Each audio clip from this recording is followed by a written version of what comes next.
অহা জানুৱাৰী মাহত তেখেতে আমাৰ মাজলৈ আকৌ আহিব। কাজিৰঙাৰ ওপৰত এলিভেটেড কৰিডৰ ৩২ কিলোমিটাৰৰ এলিভেটেড কৰিডৰ নিৰ্মাণৰ কাম আৰম্ভ কৰিবলৈ তেখেত আমাৰ মাজলৈ আহিব আৰু গেলেফু আৰু কোকৰাঝাৰৰ মাজত নতুন ৰেল লাইন নিৰ্মাণৰ আঁচনিও তেখেতৰ কৰকমলেৰে জানুৱাৰী মাহত আৰম্ভ হ'ব। জানুৱাৰী মাহতে তাৰ পিছত ফেব্ৰুৱাৰী মাহত আমি প্ৰধানমন্ত্ৰী ডাঙৰীয়াক অসমলৈ আকৌ নিমন্ত্ৰণ কৰিছোঁ যাতে তেখেতৰ কৰকমলেৰে গুৱাহাটী আৰু উত্তৰ গুৱাহাটীৰ মাজত থকা ব্ৰহ্মপুত্ৰ দলঙৰ শুভ উদ্বোধন হ'ব পাৰে আৰু বৰাক উপত্যকাত নতুন দলু বিমানবন্দৰৰো আধাৰশিলা স্থাপন হ'ব পাৰে।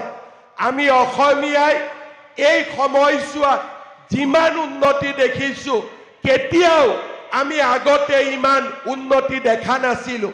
এই উন্নতি আমি কাৰ বাবে দেখা পাইছোঁ?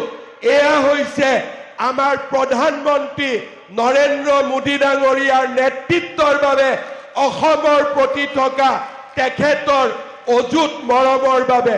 মই সকলোকে অনুৰোধ কৰিম আপোনালোকে সকলোৱে নিজৰ স্থানত থিয় হৈ প্ৰধানমন্ত্ৰী ডাঙৰীয়াক এটা বিশাল হাত চাপৰিৰে আপোনালোকে প্ৰধানমন্ত্ৰী ডাঙৰীয়াক সম্বৰ্ধনা জনাওক। ডাঙৰ কৰি হাত চাপৰি বজাওক, ডাঙৰ কৰি হাত চাপৰি বজাওক যাতে অসমৰ ঘৰে ঘৰে সকলোৱে এই সভাৰ প্ৰতিধ্বনি দেখা পায়। আৰু জোৰেৰে হাত চাপৰি বজাওক, আৰু জোৰেৰে হাত চাপৰি বজাওক। বহুত বহুত ধন্যবাদ ৰাইজ। আপোনালোকৰ এই আশীৰ্বাদ আপোনালোকে কল্পনা কৰিব অসমত কংগ্ৰেছৰ চৰকাৰ আছিলে বহু বছৰ।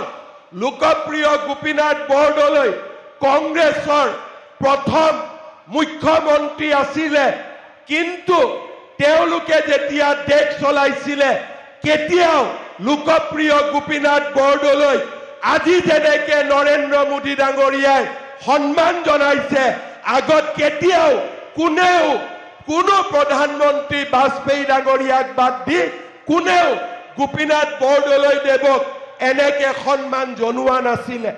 অসম আন্দোলনৰ শ্বহীদসকলক সন্মান জনোৱা এয়া ভাৰতৰ প্ৰথমগৰাকী প্ৰধানমন্ত্ৰী হ'ব।